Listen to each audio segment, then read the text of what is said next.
Desde que tengo memoria en mi casa siempre existió una balanza inclinada hacia un solo lado, y ese lado nunca fue el mío. No era algo que se dijera en voz alta ni una regla escrita en la pared. Pero todos lo sabíamos, todos lo sentíamos, en la forma en que mi abuela servía primero el plato de mi prima o en cómo guardaba sus dibujos en un álbum especial, mientras mis cuadernos escolares desaparecían en un cajón sin nombre. Yo crecí viendo cómo ella podía equivocarse 1000 veces y seguir siendo la princesa de la casa, mientras yo debía ser perfecto solo para ser considerado digno de una mirada. Recuerdo una tarde de verano cuando tenía apenas 9 años. Habíamos estado jugando en el jardín y se rompió un florero antiguo que pertenecía a la bisabuela. Mi prima soltó el regador y salió corriendo, gritando que había sido el perro que entró como un torbellino. Mi abuela ni siquiera miró las huellas mojadas en el piso, ni el charco junto al florero. Solo acarició el pelo de mi prima y le dijo: «No te preocupes, cariño, fue un accidente». Yo me quedé allí con las manos llenas de tierra y el corazón lleno de preguntas que nunca pude hacer. Con el tiempo aprendí a callar, a asentir, a hacerme pequeño. Aprendí que mi voz pesaba menos que el silencio de los demás. Pero la injusticia no desaparecía. Se acumulaba como polvo invisible en mis pulmones, hasta que cada respiración dolía. A los 12 años empecé a escribir en un cuaderno escondido debajo de mi colchón. No eran poemas ni historias, eran listas de momentos en los que fui ignorado, listas de veces en las que me culparon sin pruebas, listas de sonrisas falsas que recibí por cumplir con lo que se esperaba de mí. Una vez escribí esta frase y la subrayé 3 veces. Aquí no me ven, solo me usan para compararla. Nunca la borré. A los 15 empecé a dudar de mi propia memoria. Si todos decían que yo era el problemático, ¿sería verdad? ¿Sería yo el que arruinaba la armonía? Pero cada vez que intentaba adaptarme, cada vez que sonreía cuando quería gritar, sentía que me perdía un poco más. Hasta que un día entendí que no era yo el que estaba roto, era el sistema, era la balanza, y estaba tan torcida que ya no podía enderezarse por sí sola. Y aunque pensé que ya lo había visto todo, que ya había soportado lo peor que podía ocurrir en esa casa donde yo era invisible, a menos que hubiera que culpar a alguien un día, todo estalló de una manera que jamás imaginé y que cambiaría mi vida para siempre. Era una tarde cualquiera, el sol se asomaba por las ventanas y el aire olía a café recién hecho y a pan tostado. Yo estaba en mi cuarto escuchando música con audífonos, intentando escapar del ruido constante de las expectativas cuando escuché gritos. Bajé las escaleras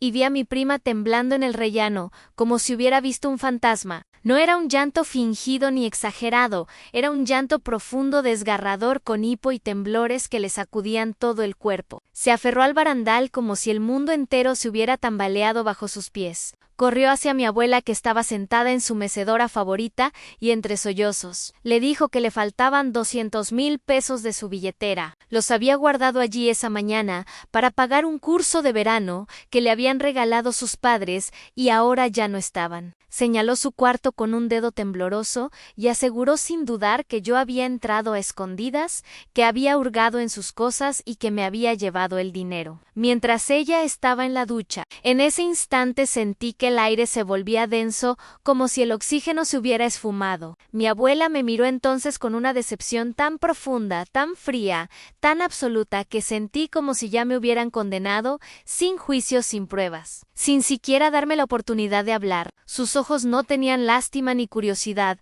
solo rechazo, como si de repente yo fuera un extraño, un peligro, un enemigo bajo su propio techo. No escuchó mis palabras, no quiso saber nada. Solo levantó la voz y gritó que era un ladrón, que no permitiría tener a alguien así bajo su techo, que había traicionado la confianza de todos. Frente a mis tíos, frente a mis primos, frente a los vecinos que casualmente estaban de visita para tomar un café. Me pidió que recogiera mis cosas y me fuera inmediatamente de la casa. Yo intenté explicarle que no había tocado nada, que ni siquiera había entrado a su cuarto, que esa mañana ni siquiera había subido al segundo piso. Pero mis palabras eran como gotas cayendo en un desierto seco, se evaporaban antes de tocar el suelo. Nadie las escuchaba, nadie las creía. Todos solo veían a la víctima perfecta llorando en brazos de mi abuela, mientras yo me quedaba de pie solo y desamparado, como si fuera un extraño en mi propia familia, un intruso que había roto algo sagrado. Uno de los vecinos incluso murmuró "pobre niña", sin mirarme a los ojos. Esa frase me perforó más que cualquier acusación. Esa noche dormí en el sofá de mi amigo Lucas.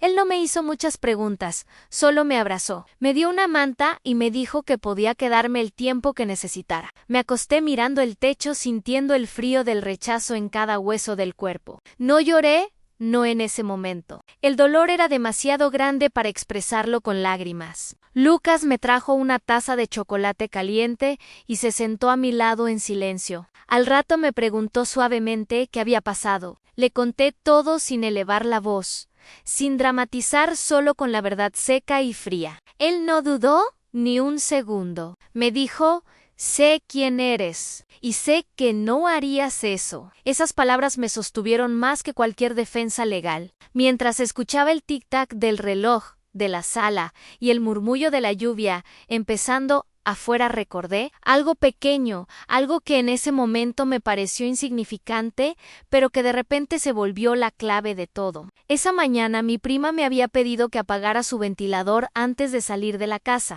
Yo subí sin pensarlo, entré a su cuarto, hice lo que me pidió y salí. En ese momento no reparé en que sobre su escritorio había una pequeña cámara que usaba para grabar sus trabajos escolares para sus clases virtuales. Nunca la vi como una amenaza. Nunca pensé que podría ser útil, pero ahora una idea se encendió en mi mente como una chispa en la oscuridad. Tal vez esa cámara había estado grabando todo el tiempo. Tal vez había captado más de lo que ella esperaba. Tal vez la verdad estaba allí guardada en unos pocos segundos de video, esperando a ser descubierta. Al día siguiente, volví a la casa con el corazón latiendo como un tambor y las manos sudorosas. No quería confrontación.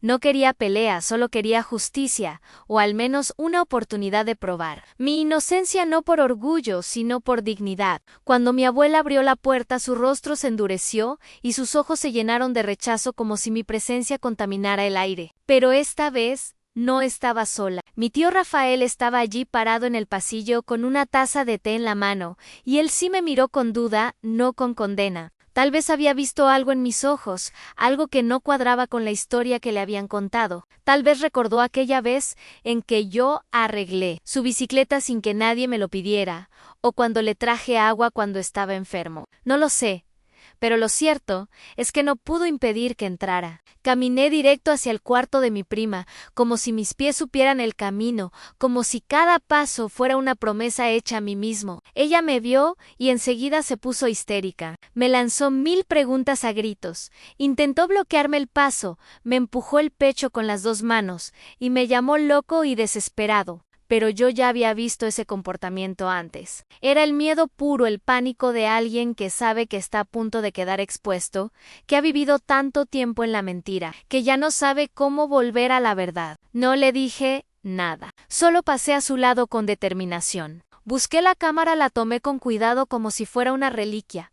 La encendí y comencé a revisar las grabaciones de ese día, con los dedos temblando, pero con la mente clara. Y allí estaba la verdad, sin maquillaje, sin filtros, sin interpretaciones. La imagen mostraba claramente a mi prima entrando a su cuarto a eso de las 11 de la mañana. Se veía tranquila. Incluso sonreía para sí misma. Se sentó en la cama, abrió su billetera, sacó los 200,000 pesos y los guardó en un cajón debajo de su ropa interior, como si escondiera un secreto. Todo sucedió en silencio, en calma, como si fuera algo que ya había planeado con anticipación. Ni siquiera se dio cuenta de que la cámara la estaba grabando, porque estaba enfocada en el espejo del armario para arreglarse el pelo.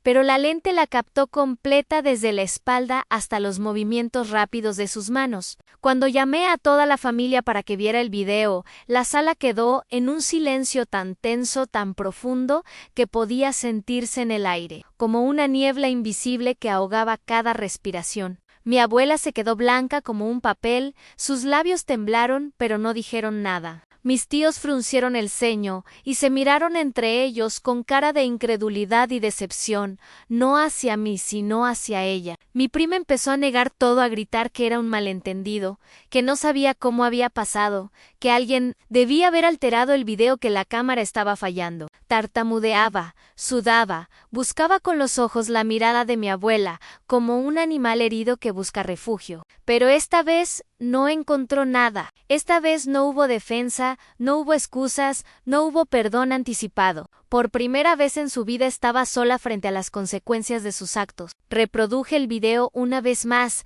y nadie dijo una sola palabra. Era evidente, innegable, irrefutable. La mentira había quedado al descubierto y con ella se desmoronaba toda una fachada de favoritismo y ceguera emocional que había sostenido esa casa durante años. Mi abuela finalmente me pidió perdón, pero su disculpa se sentía hueca, vacía, como un eco sin alma. No era un perdón sincero, no era por haberme tratado como un ladrón, ni por haberme echado de casa sin escucharme. Era un perdón egoísta por el dolor de ver a su favorita caer de su pedestal, por la vergüenza de haber sido engañada por quien más confiaba. Pero yo ya no era el mismo muchacho que alguna vez intentó ganarse su cariño con sonrisas calladas y gestos invisibles. Ya no necesitaba su aprobación. Ya no necesitaba pertenecer a un lugar donde solo valía la pena si no existía. Tomé mi mochila, la misma que había recogido con prisa la noche anterior, y me fui. No grité, no insulté, no lloré. Solo caminé hacia la puerta con una tranquilidad nueva, como si me hubiera quitado un peso que cargaba desde niño. Al salir sentí el viento en mi rostro y por primera vez en años respiré hondo, con libertad. El cielo estaba despejado y el sol caía suave sobre mis hombros como una bendición callada. Mientras caminaba por la calle, entendí algo que nunca había querido aceptar. La sangre no siempre es familia. A veces la familia está hecha de silencios cómplices y sonrisas falsas. A veces el amor se confunde con el favoritismo y la justicia se entierra bajo capas de ceguera emocional. Pero la vida tiene una manera de enderezar lo torcido, de revelar lo oculto, de poner cada cosa en su lugar. Porque al final del camino, no importa cuánto tiempo tarde, la verdad siempre encuentra cómo salir a la luz. En las semanas siguientes me mudé con Lucas y su familia me recibió como si siempre hubiera pertenecido allí. Mi tío Rafael me buscó unos días después y me ofreció trabajo en su taller. No dijo mucho, solo me dio una llave y me dijo: aquí tienes un lugar si lo necesitas. No volví a ver a mi prima ni a mi abuela. Escuché por otros primos que ella dejó de vivir en esa casa poco después, que se fue a estudiar lejos, que nunca volvió a mencionar el incidente. Y yo no sentí rencor, solo paz.